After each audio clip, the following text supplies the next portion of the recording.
আমরা কোথায় আউযুবিল্লাহ পড়বো আর কোথায় বিসমিল্লাহ পড়বো, অনেকেই এই বিষয়টা পুরোপুরি ধরতে পারেন না যে আউযুবিল্লাহ কোথায় পাঠ করব আর বিসমিল্লাহ কোথায় পাঠ করব। যেখানে যেটা পাঠ করার দরকার, যেখানে যেটা পড়ার দরকার সেখানে সেটাই পাঠ করতে হবে। বিসমিল্লাহির রহমানির রহিম বা বিসমিল্লাহ এটা পাঠ করতে হবে যেই কোনো ভালো কাজের শুরুতে, যেই কোনো বৈধ কাজ, যেই কোনো ভালো কাজের শুরুতে কি পাঠ করতে হবে? বিসমিল্লাহির রহমানির রহিম পাঠ করতে হবে। বিশেষভাবে কোনো কোনো হাদিসে কোনো কোনো আমলের শুরুতে বিসমিল্লাহ পাঠ করার কথা বলা আছে, সেখানে সেই আমলের শুরুতে, সেই কাজের শুরুতে বিসমিল্লাহ পড়তে হবে। যেমন খাবারের শুরুতে বিসমিল্লাহ পাঠ করতে হবে, মসজিদে প্রবেশের সময় বিসমিল্লাহ পাঠ করতে হবে, বাসায় ঢোকার সময় বিসমিল্লাহ পাঠ করতে হবে, বাসা থেকে বের হওয়ার সময়ও কি করতে হবে? বিসমিল্লাহ পাঠ করতে হবে। এ হলো বিসমিল্লাহর বিষয়। আর আউযুবিল্লাহ এটা বিশেষভাবে পাঠ করতে হয় কোরআনে কারিম তেলাওয়াতের শুরুতে, কোরআনে কারিম তেলাওয়াতের শুরুতে। আর কোরআনে কারিম তেলাওয়াতের শুরুতে আউযুবিল্লাহ বিসমিল্লাহ উভয়টা পাঠ করব, নাকি শুধু আউযুবিল্লাহ পাঠ করব, নাকি শুধু বিসমিল্লাহ পাঠ করব, নাকি এক এক জায়গা পাঠ করব? অনেকগুলো প্রশ্ন আসে কি আসে না?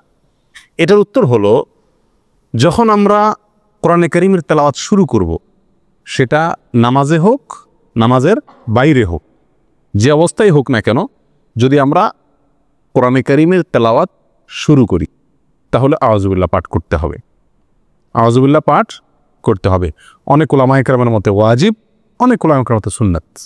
আল্লাহ সুবহানাহু ওয়া তাআলা সূরা নাহলের 98 নম্বর আয়াতে ইরশাদ করেছেন, ফাইযা ক্রাআতাল কুরআনা ফাস্তাইজ বিল্লাহি মিনাশ শাইতানির রাজীম। সুতরাং যখন তুমি কোরআন পাঠ করবে তখন তুমি শয়তান, বিতাড়িত শয়তান থেকে আল্লাহর কাছে আশ্রয় প্রার্থনা করবে, অর্থাৎ আউযুবিল্লাহি মিনাশ শাইতানির রাজীম পাঠ করবে। এটা হলো যখন কোরআন তেলাওয়াত করবে। তাহলে আমরা নামাজে যখন হাত বাঁধবো, হাত বাঁধার পরে সানা পড়ব, এরপরে আউযুবিল্লাহ পাঠ করব, কারণ আমাকে সূরা ফাতিহা পড়তে হবে, সূরা ফাতিহার পর আরও সূরা পড়তে হবে। সেজন্য আমাকে শুরুতে কি পড়তে হবে? আউযুবিল্লাহি মিনাশ শাইতানির রাজীম পাঠ করতে হবে। এটা সুন্নাত। এটা হলো যে কোনো কোরআন তেলাওয়াতের শুরুতেই। আপনি যে কোনো মজলিসে একটু কোরআন তেলাওয়াত করতেছেন, আপনি একটা কোরআন আয়াত কোনো এক জায়গায় তেলাওয়াত করতেছেন, এমনি কোরআন খুলে তেলাওয়াত করতেছেন, যখনই আপনি কোরআন তেলাওয়াত করবেন, সেটা নামাজে হোক, নামাজের বাইরে হোক, আপনাকে কি পড়তে হবে? আউযুবিল্লাহি মিনাশ শাইতানির রাজীম এটা পড়তে হবে। আমাদের দেশে বেশিরভাগ মানুষ আমরা কোরআন তেলাওয়াতের শুরুতে বিসমিল্লাহটা খুব গুরুত্ব দিয়ে পড়ি। মাশাআল্লাহ, বিসমিল্লাহ পড়ে কি করি? তেলাওয়াত শুরু করি। আউযুবিল্লাহ বেশিরভাগ মানুষ তেলাওয়াতের শুরুতে আমরা পাঠ করি না, অথচ তেলাওয়াতের শুরুতে বিসমিল্লাহর চাইতে আউযুবিল্লাহর গুরুত্ব বেশি। আউযুবিল্লাহ পাঠ করতে হবে। তেলাওয়াতের শুরুতে কি পাঠ করতে হবে? আউযুবিল্লাহি মিনাশ শাইতানির রাজীম পাঠ করতে হবে। সেটা আপনি সূরার শুরুতে পড়ুন, সূরার মাঝখান থেকে পড়ুন, এক আয়াত পড়ুন, আধা আয়াত পড়ুন, কোরআনের যে অংশই পড়ুন না কেন, যখন শুরু করবেন কি দিয়ে শুরু করতে হবে? আউযুবিল্লাহি মিনাশ শাইতানির রাজীম, এটা দিয়ে কোরআন তেলাওয়াত শুরু হবে। বিসমিল্লাহির রহমানির রহিম এটাও কোরআন তেলাওয়াতের সময় পড়তে হবে, কিন্তু কখন সেটা? বিসমিল্লাহির রহমানির রহিম কোরআন তেলাওয়াতের সময় পাঠ করবেন সূরার শুরুতে। কিসের শুরুতে? সূরার শুরুতে। সূরা তাওবা যেটা 10 নম্বর পারায় আছে, এই সূরার শুরুতে শুধু বিসমিল্লাহ নাই, সেখানে আউযুবিল্লাহ দিয়ে শুরু করবেন যদি ওখান থেকে তেলাওয়াত শুরু করেন। আর যদি আগে থেকে তেলাওয়াত শুরু করেন, সূরা মাঝখানের পরে তাহলে কিছুই পড়তে হবে না, ঢালাওভাবে পড়ে চলে যাবেন। আর অন্য যে কোনো সূরার শুরুতে, কথার কথা, আপনি নামাজের ভিতরে সূরা ফাতিহা শুরু করতেছেন, তাহলে সূরা শুরু, তাহলে এখানে আউযুবিল্লাহ পড়বেন, পরে আবার কি পড়বেন? বিসমিল্লাহ পাঠ করবেন। আপনি সূরা ইয়াসিন তেলাওয়াত করতেছেন, তাহলে ইয়াসিন ও কোরআন হাকিম পড়ার আগে আপনি কি পড়বেন?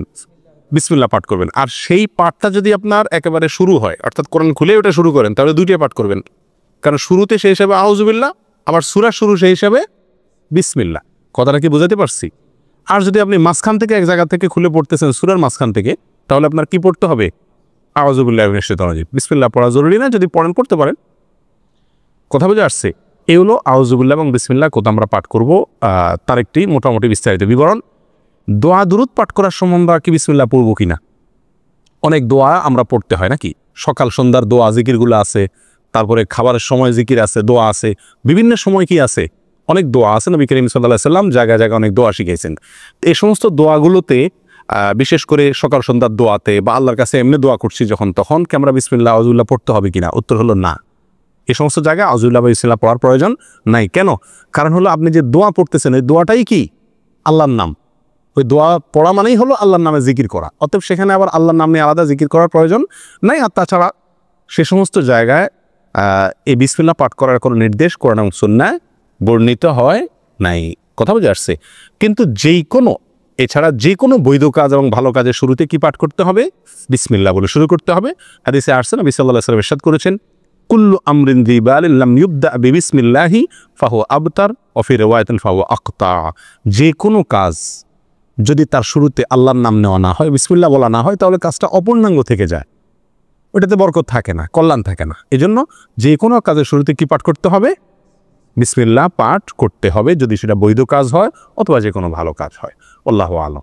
অনেককেই দেখা যায় আজকাল মসজিদে, বিশেষ করে যুবকদের ভিতরে এই জিনিসটা খুব বেশি দেখা যায় যে আমরা এমন কিছু প্যান্ট এবং এমন কিছু গেঞ্জি পরি যে প্যান্ট এবং গেঞ্জিগুলো রুকুতে গেলে প্যান্ট নিচের দিকে সরে যায়, গেঞ্জি উপরের দিকে উঠে যায়।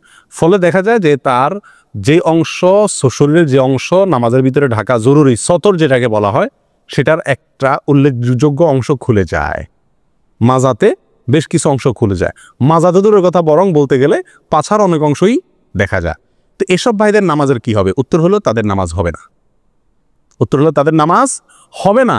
আপনি যদি নামাজে দাঁড়ালেন, রুকুতে যান আর সিজদায় যান, এই সময় যদি আপনার প্যান্ট নিচের দিকে সরে যায় আর গেঞ্জি উপরের দিকে উঠে যায়, তাহলে সেক্ষেত্রে যদি আপনার সতরটা প্রদর্শিত হয়, দেখতে পায় মানুষ বা খুলে যায়, কেউ দেখুক আর না দেখুক, তাহলে আপনার নামাজ হবে না। কারণ নামাজের ভিতরে আপনার সতর ঢাকা ফরজ।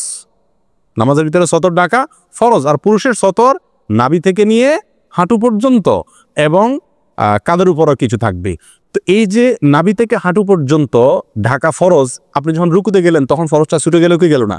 যখন সেজদায় গেল তখন ছুটে গেলে কি গেল না? অনেক যুবক ভাইদের এই সমস্যাটা দেখা যায়। এরকম দেখা গেলে সেই যুবক ভাইদেরকে আমরা খুব সুন্দর করে বিনয়ের সাথে, নম্রতার সাথে, আদর করে বুঝাই দেব, ভাই বা বাবা, তোমার নামাজটা আবার করতে হবে, কারণ তোমার সতরের অংশ দেখা গেছে। নামাজ পড়তে আসলে আরেকটু লং গেঞ্জি, আরেকটু লম্বা গেঞ্জি পরে আসবা, যাতে করে রুকু সেজদায় গেলেও মাজা বা পাছার কোনো অংশ বের হয়ে না যায়। এই সমস্যাটা প্রকট আকারে আজকাল মসজিদে মসজিদে প্রায় সময় দেখা যায়।